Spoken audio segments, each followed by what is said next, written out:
তো আমার মতো যারা বিএড লাস্ট সেমিস্টার বা লাস্ট ইয়ার বা যারা বিএডে অ্যাডমিশন নিয়েছো, তারা এই সময় এই 2025 সালের একদম শেষের দিকে আপার প্রাইমারি বা ডব্লিউবিএসএসসি গ্রুপ সিডি, সিটেট এইসব পরীক্ষার জন্য নিশ্চয়ই প্রস্তুতি নিচ্ছ, অর্থাৎ যাদের শিক্ষকতা করা হচ্ছে, যাদের স্বপ্ন। তো আমি আজকে ডব্লিউবিএসএসসি গ্রুপ সিডির একটা গুরুত্বপূর্ণ topic knowledge one Indian constitution, অর্থাৎ সংবিধান সম্পর্কে জ্ঞান, সংবিধানের একটা গুরুত্বপূর্ণ টপিক নিয়ে আমি আজকে আলোচনা করব।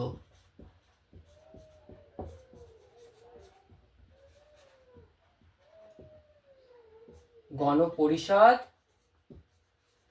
বা কনস্টিটিউয়েন্ট অ্যাসেম্বলি বা সংবিধান সভা, কনস্টিটিউয়েন্ট অ্যাসেম্বলি অর্থাৎ গণপরিষদ হচ্ছে আমাদের আজকের মূল বিষয়।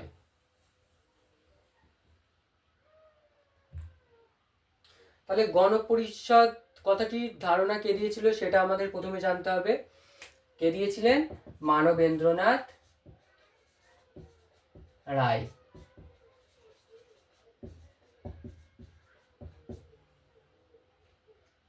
উনিশশো সালের ক্যাবিনেট মিশন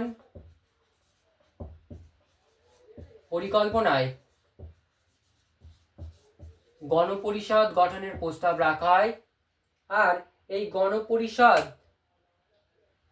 প্রথম অস্থায়ী সভাপতি হিসাবে দায়িত্ব পালন করেছিলেন ডক্টর সচিদানন্দ সিনহা।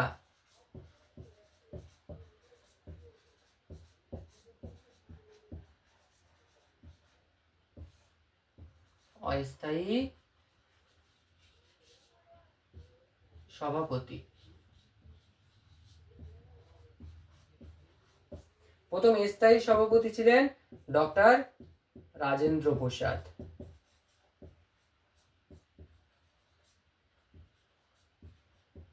সেই রাজেন্দ্র প্রসাদ যিনি হলেন ভারতের প্রথম রাষ্ট্রপতি। এখান থেকে একটা অন্যরকম প্রশ্ন আসে যে 2 মেয়াদে রাষ্ট্রপতি দায়িত্ব সামলেছিলেন কে? তিনি হচ্ছেন ডক্টর রাজেন্দ্র প্রসাদ। তাহলে 1946 সালে ক্যাবিনেট মিশন পরিকল্পনায় গণপরিষদ গঠনের প্রস্তাব রাখা হয়। এই ক্যাবিনেট মিশনের সদস্য সংখ্যা ছিল 389 জন। আর প্রধান পদাধিকারী কে ছিলেন? প্রধান পদাধিকারী ছিলেন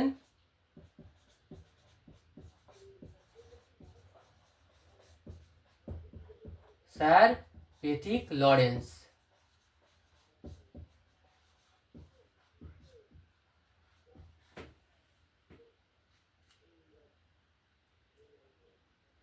এই গণপরিষদের প্রথম সভা অনুষ্ঠিত হয়েছিল 1946 সালের 9 ডিসেম্বর দিল্লির কনস্টিটিউশন হলে। আর এই দিনই হচ্ছে সংবিধান রচনার কাজ শুরু হয়েছিল। আর গণপরিষদের শেষ সভা অনুষ্ঠিত হয়েছিল কবে? তাহলে 1950 সালের 24শে জানুয়ারি।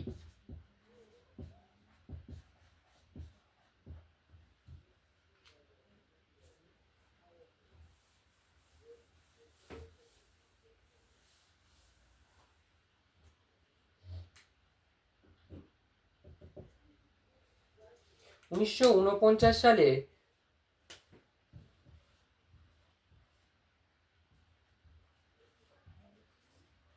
26শে নভেম্বর সংবিধান গৃহীত হয়েছিল। এই জন্য এই দিনটি সংবিধান দিবস নামে পরিচিত। এটি খুবই একটি গুরুত্বপূর্ণ প্রশ্ন আমাদের পরীক্ষার জন্য। আর 1950 সালের 26শে জানুয়ারি সংবিধান কার্যকরী হয়েছিল। তাহলে এখান থেকে যদি আমি অন্যভাবে একটা প্রশ্ন করি যে সংবিধান কার্যকরী ও গৃহীত হওয়ার মধ্যে সময়ের ব্যবধানটা কতদিন? সময়ের ব্যবধানটা হচ্ছে 2 মাস। আর আমরা সবাই জানি যে 26শে জানুয়ারি প্রজাতন্ত্র দিবস নামে পরিচিত।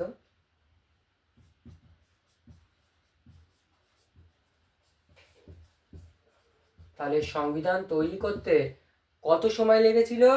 সময় লেগেছিল 2 বছর 11 মাস 18 দিন।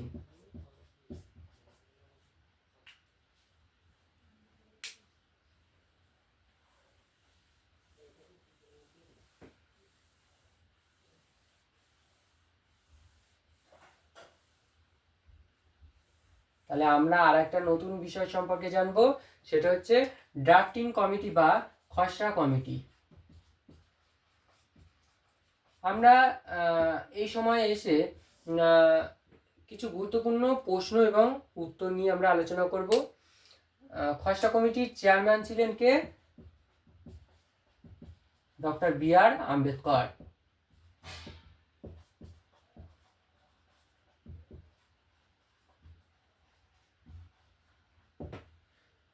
মোট সদস্য ছিল 7 জন। খসড়া কমিটি কবে গঠিত হয়েছিল? 1947 সালে, অর্থাৎ আমাদের স্বাধীনতার সালে।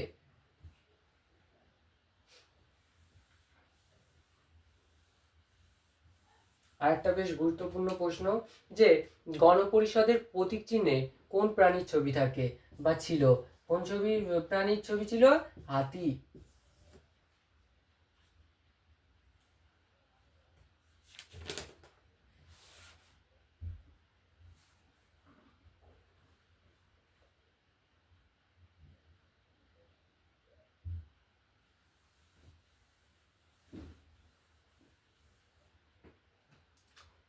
আর দুটো বিষয় আমাদের জেনে রাখতে হবে, যে মূল সংবিধানে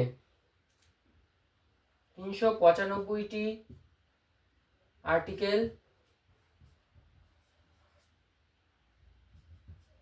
8টি শিডিউল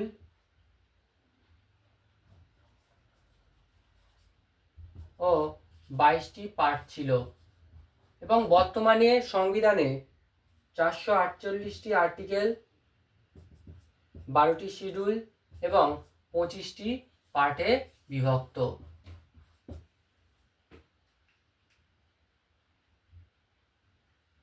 তো আজকে এই পর্যন্তই। পরদিন আবার একটা নতুন টপিক নিয়ে আমরা আলোচনা করব।